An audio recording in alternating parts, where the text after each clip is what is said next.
Everyone. गाला हम paper 2 of accounts करने जा रहे हैं, section D. So let's start with question number 37। Khagesh, Khajit and Khalins forms information is as under, जिसमें business assets and business liability, इससे मुझे मिलेगा। सबसे पहले तो हम इसका कौन सा मेथड है वो पहले पढ़ लेते हैं।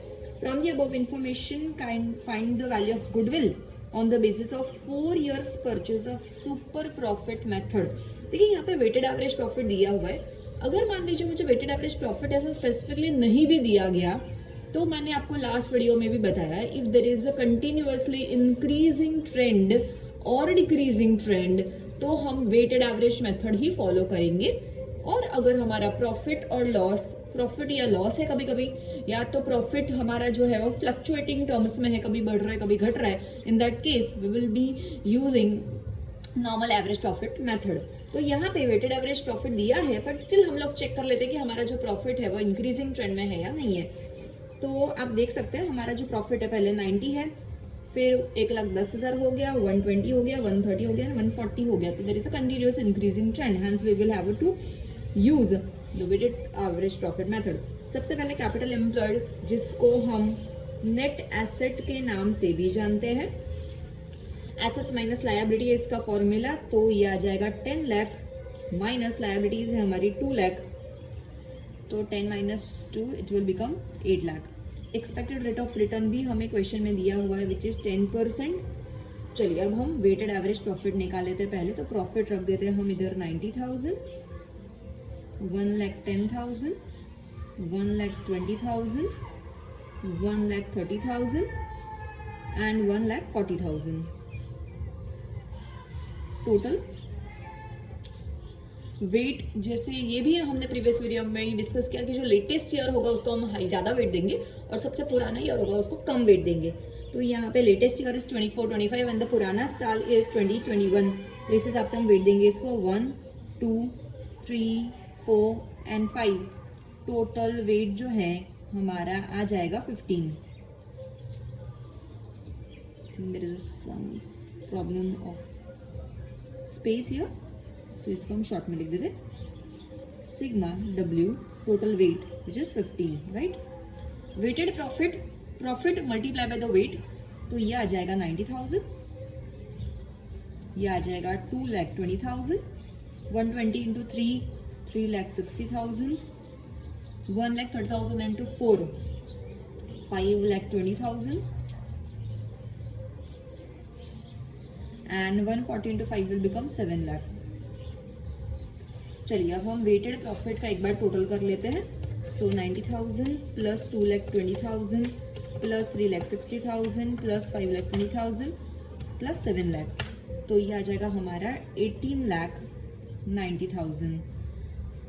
सो टोटल वेटेड प्रॉफिट आ गया हमारा 18,90,000 डिवाइड बाय टोटल वेट जो है हमारा 15 है, तो वेटेड एवरेज प्रॉफिट आ जाएगा 18,90,000 divide by 15 which comes to 1,26,000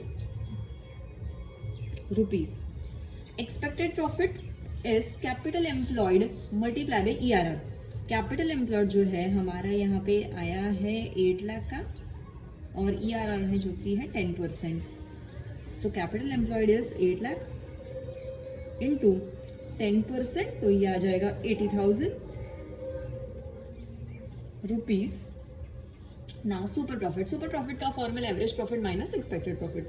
average profit is 1,26,000 minus 80,000, तो 126 minus 80,000 will become 46,000 which is a super profit.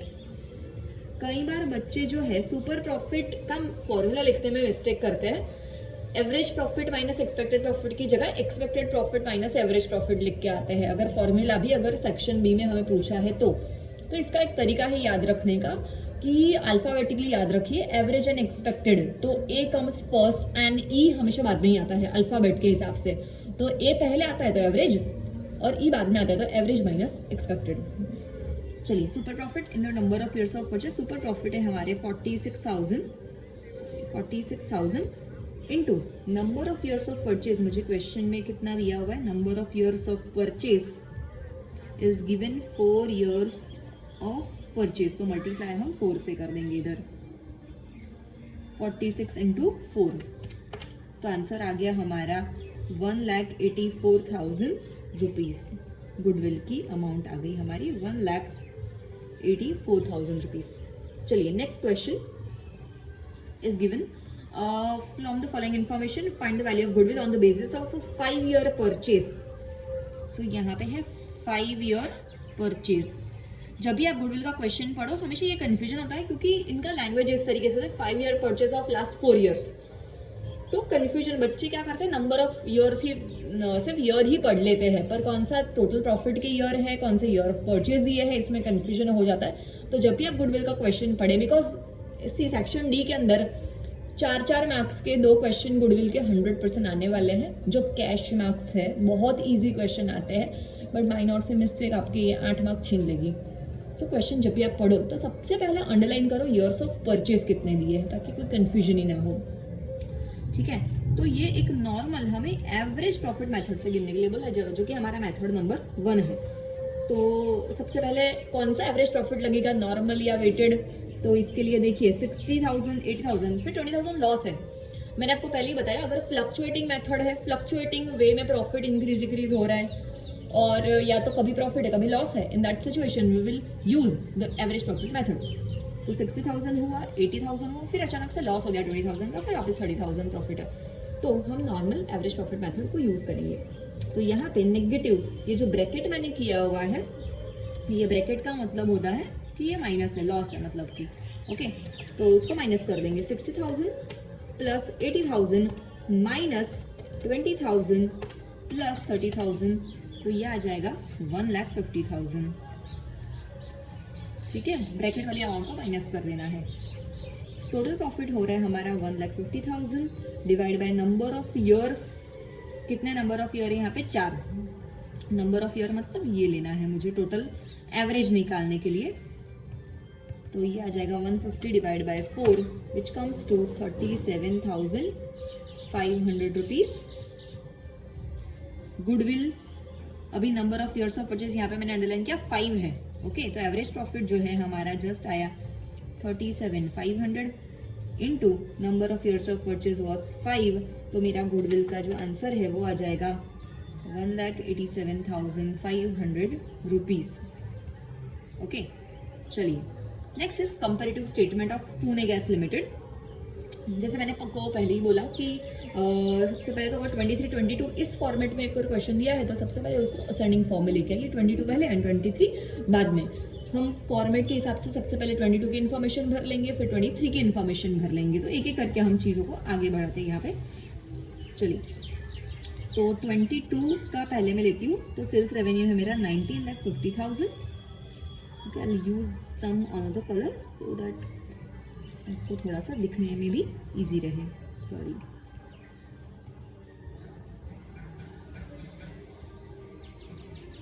चलिए, सो ये है 19,50,000। अदर इनकम है हमारी 1,90,000। अगर हम इन दोनों का प्लस कर देते हैं तो 19,50,000 प्लस 1,90,000 का जो टोटल है वो आता है 21,40,000।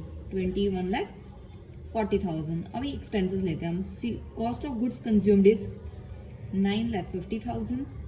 फाइनेंशियल एक्सपेंसेस है 1,50,000। डिप्रिसिएशन है 60,000 एंड अदर एक्सपेंसेस दिए मुझे 3,40,000। तो टोटल एक्सपेंसेस का भी टोटल कर लेते हैं। 9,50,000 प्लस 1,50,000 प्लस 60,000 प्लस 3,40,000, तो ये आ रहा है हमारा 15 लाख। अब हम टोटल रेवेन्यू में से टोटल एक्सपेंसेस को माइनस कर देंगे, तो आएगा 2140 minus 15 lakh which comes to 6,40,000। अब इनकम टैक्स के जो परसेंटेज हमें यहाँ पे दिए हुए विच इज 30%, ठीक है। तो 640 का हम 30% निकालेंगे तो आ रहा है 1,92,000 एंड इसको माइनस कर देंगे तो हमारा प्रॉफिट आफ्टर टैक्स आ जाएगा 4,48,000, ठीक है। ये हमारा 22 का ईयर हो गया। अब 23 का ईयर। 23 के ईयर में मुझे सेल्स रेवेन्यू दिया है 25,35,000। Other income is given 2,85,000। Total कर लेते हैं हम इसका 25 lakh 35,000 plus 2,85,000 which is 28,20,000. Expenses का टोटल कर लेते हैं हम यहाँ पे, तो cost of goods consumed is given 11,40,000, this is 90,000. Financial expenses then depreciation is given 60,000, ये सेम ही है, ये है 3,40,000, सॉरी नॉट 3,40,000. ये आप इस क्वेश्चन में खास करके इन चीज़ों का ध्यान रखिएगा कि आप गलती से कोई और ईयर का अमाउंट ना लिख दें, जैसे अभी जस्ट मेरे से गलती होने जा रही थी. 4,25,000. ओके चलिए अब एक्सपेंसेस का मैं टोटल कर लेती हूँ. 11,40,000, 90,000 प्लस 60,000 प्लस 4,25,000 जो आ रहा है 17,15,000. अब रेवेन्यू में से, टोटल रेवेन्यू में से हम टोटल एक्सपेंसेस को माइनस कर देंगे, तो 28,20,000 में से 17,15,000 को अगर मैं माइनस कर देती हूँ तो आ रहा है आंसर हमारा 11,05,000. इसके ऊपर 30% का टैक्स लग जाएगा, तो ये अमाउंट आ जाएगी 3,31,500 and profit after tax will become 7,73,500. Right. चलिए अब absolute change and percentage change निकालना है, तो again as we have done already in the paper 1, 22 को मैं ले लूंगी A, इसको ले लूंगी B. Absolute change will become C, जिसका फॉर्मूला बनता है B minus A, and percentage change को दे देंगे हम D, जिसका फॉर्मूला बनता है C अपॉन A इंटू 100. चलिए सो B minus A that means 25,35,000 minus 19,50,000 will become 5,85,000. चलिए मैंने अब ऑलरेडी अगर अमाउंट निकाल ली है कैलकुलेटर में, तो हम साथ साथ में परसेंटेज चेंज भी निकाल ही देते हैं. 585 डिवाइड बाय, चलिए अब C अपॉन A बोला है, मतलब this is C 585 divide by A का मतलब है 1950 इंटू 100 करना है मुझे. उस तरीके से हम बाकी सारे अमाउंट भी निकाल लेंगे. 585 डिवाइड बाय 19,50,000 इंटू 100%, तो ये आ जाएगा हमारा आंसर 30%. उसके बाद है 285 माइनस 1,90,000 जो कि आ रहा है 95,000, एंड 95,000 डिवाइड बाय 1,90,000 इंटू 100 जो आएगा हमारा 50%. देन वापस 28,20,000 minus 21,40,000 which comes to 6,80,000. 680 divide by 2140 into 100 जो कि आएगा हमारा 31.78%. काफ़ी स्टूडेंट ये मिस्टेक करते हैं कि 30 प्लस 50 80% निकाल लेंगे, but my dear this is not a vertical percentage taking calculation. ये कम्प्लीटली हमें हॉरिजॉन्टली करना है, मतलब आपको इन दोनों को प्लस करके 80% नहीं लेके आना. यहाँ पे कंपल्सरीली 680 अपॉन 2140 इंटू 100 ही होना चाहिए, अदरवाइज आपके आंसर गलत आएंगे. तो ध्यान रखिएगा, परसेंटेज कभी भी प्लस करने मत जाइएगा, कभी टैली होगा कभी नहीं भी होगा. ठीक है. चलिए नेक्स्ट इज 11,40,000 माइनस 9,50,000, तो आगे आंसर 1,90,000 डिवाइड बाय 9,50,000 इंटू 100 जो कि आ रहा है 20%. चलिए नेक्स्ट इज 90,000 माइनस 1,50,000. चलिए ये अमाउंट आ गई हमारी नेगेटिव 60,000. 60 डिवाइड बाय 150 इंटू 100, तो ये -40% आ जाएगा. माइनस वाली अमाउंट को हम ब्रैकेट में लिखते हैं.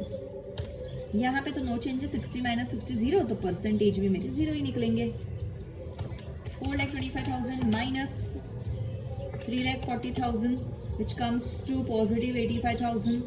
Now 85,000 divided by 3,40,000 into 100 which will become 25%. वापस से हॉरिजॉन्टल एनालिसिस, परसेंटेज को प्लस नहीं करना है. 17,15,000 17,15,000 minus 15 lakh which will become 17,15,000 minus 15 lakh will become 2,15,000. 2,15,000 divided by 15 lakh will become 14.33%.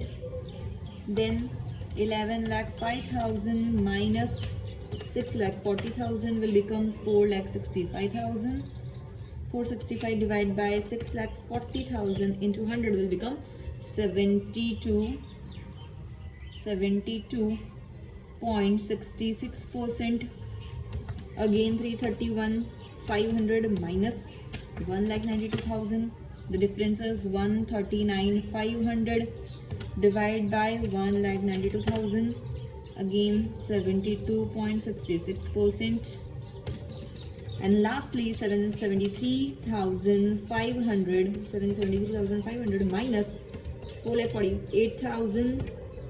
The amount comes to 3,25,500 divided by 4,48,000 into 100 will also become 72.66%.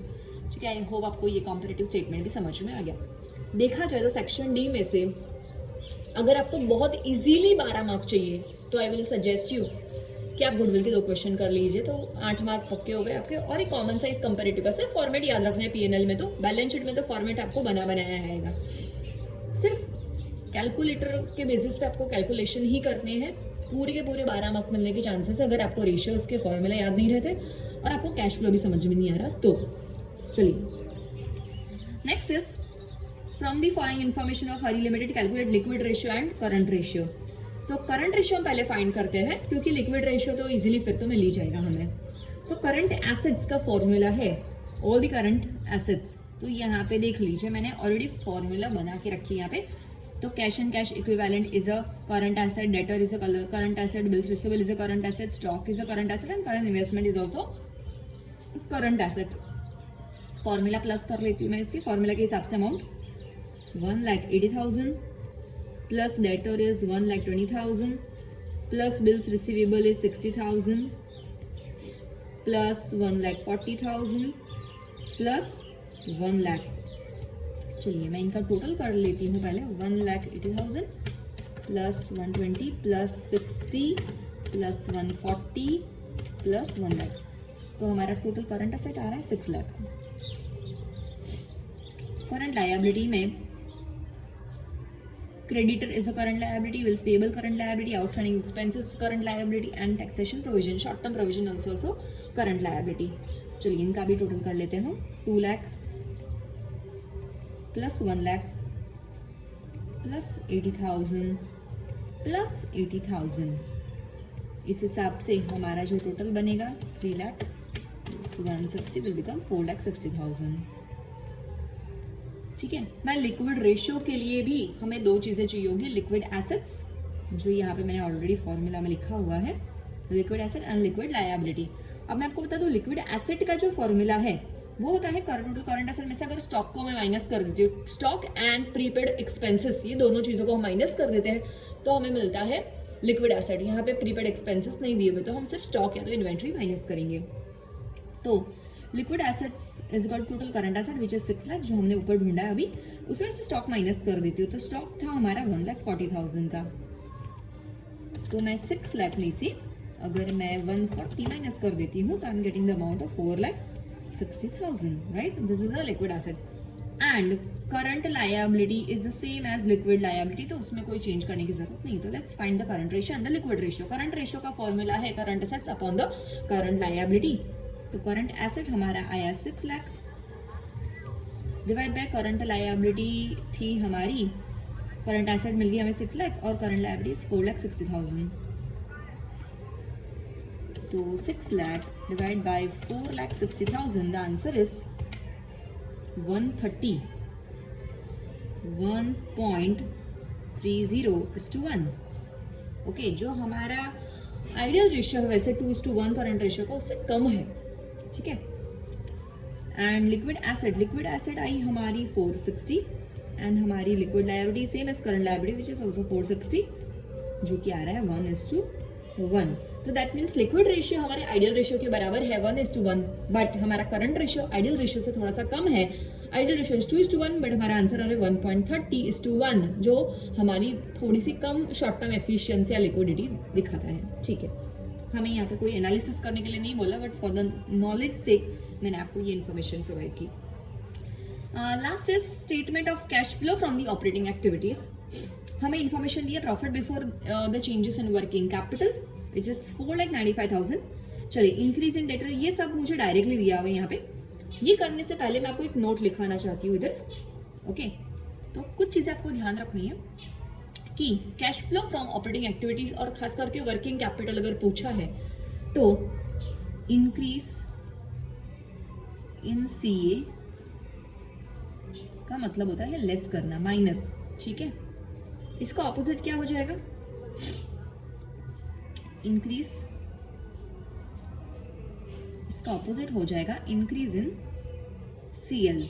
ठीक है, opposite करना है मुझे. अगर मैंने इंक्रीज कॉमन रखा तो सीए को सीएल कर देंगे, ये हो जाएगा प्लस. राइट, देन अगेन अगर इंक्रीज इन सीए माइनस है तो डिक्रीज इन सीए हो जाएगा plus and decrease in CL हो जाएगा माइनस. ठीक है, तो आपको यहाँ पे क्या याद रखना है कि जो लायबिलिटी है उसमें इंक्रीज का मतलब प्लस है और डिक्रीज का मतलब माइनस है. हमें ऑपोजिट करना है सिर्फ असेट्स के केस में.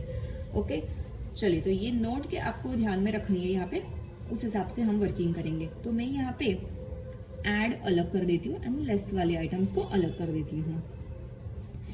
ऐड किस में आएगा? तो एक आएगा इंक्रीज, सॉरी ये मैं रिमूव कर देती हूँ यहाँ पे. आप ये इस चीज को नोट को ध्यान में रखिए. मैं इसको है ना ऐसा तो इधर साइड पे ले लेती हूँ ताकि, सॉरी साइड पे ले लेती हूँ ताकि आप इसको समझ सके अच्छे से. छोटा भी कर देती हूँ मैं इसको थोड़ा सा. यहाँ पे मैं साइड पे लिख देती हूँ. राइट, तो इजीली इसको याद कर सको. नीचे होगा तो मे भी आपको देखने में दिक्कत होगी, तो मैं इसको इधर लिख देती हूँ साइड पे. Increase in CA minus increase. ठीक है, सीए साथ में कर देती हूँ मैं. Okay so increase, sorry correction थोड़ा सा ज्यादा हो रहा है आज. इंक्रीज इन सीए माइनस, तो decrease in CA plus, then increase in CL plus, तो डिक्रीज इन सीएल माइनस. ठीक है, इसको आप ध्यान में रखते हुए हम ये करेंगे आगे. चलिए, so increase in debtor. Okay, तो increase in debtor, debtor is CA, तो ये यहाँ पे लेस में आ जाएगा. ओके, मैं यहाँ पे भी आपको थोड़ा इजी करने के लिए लिख देती हूँ कौन सा सीए है कौन सा सीएल है. क्वेश्चन के अंदर ही debtors is CA, bills receivable CA, stock CA है, प्रीपेड एक्सपेंसेस, अगर मैंने एक्सपेंसेस एडवांस में किसी को पे कर दिया तो मुझे उससे लेना है सर्विस, ये भी सीए है, ये सीएल है और ये दोनों भी सीएल है. चलिए, अब आप आई थिंक मेरे ख्याल से आपका काम आसान हो जाएगा. इंक्रीज इन सीए, तो इंक्रीज इन सीए माइनस में है तो पहला इधर आ जाएगा हमारा आंसर. इंक्रीज इन डेटर्स, तो लेस में लिखना है मुझे. Debtors which is 75,000. Decrease in CA, decrease in CA, decrease in CA is plus, so decrease in bills receivable जो कि है 40,000. चलिए, then decrease in CA, again stock CA है तो डिक्रीज इन सीए वापस से plus, decrease in CA 30,000. Increase in CA वापस minus, so increase in prepaid expense which is 25,000. Okay, then outstanding expenses increase, मतलब increase in CL, increase in CL करना है plus, increase in outstanding expenses which is 15,000 and decrease in creditor मतलब less हो जाएगा. Decrease in creditors amount है जिसका 20,000, less वाले items को माइनस कर देना है। चलिए फाइनली हम इसका कैलकुलेशन कर लेते हैं। 4,95,000 प्लस 40,000 प्लस 30,000 प्लस 15,000, तो यहाँ तक आया टोटल मेरा 5,80,000 जो पॉजिटिव वाला था। और अब इसमें से final cash flow from operating activity मिलेगा मुझे, इनको माइनस करूंगी तब। 580 में से 75,000 माइनस कर दो, माइनस 25,000 कर दीजिए एंड लास्टली माइनस 20,000 कर लीजिए, तो आपको मिलेगा 4,60,000। ठीक है, this is the cash flow from the operating activities. I hope again आपको ये भी वीडियो समझ में आया। अगर आपको वीडियो मेरा अच्छा लगा तो अपने दोस्तों के साथ शेयर कीजिए और सब्सक्राइब कर दीजिए channel for the next updates. Thank you so much.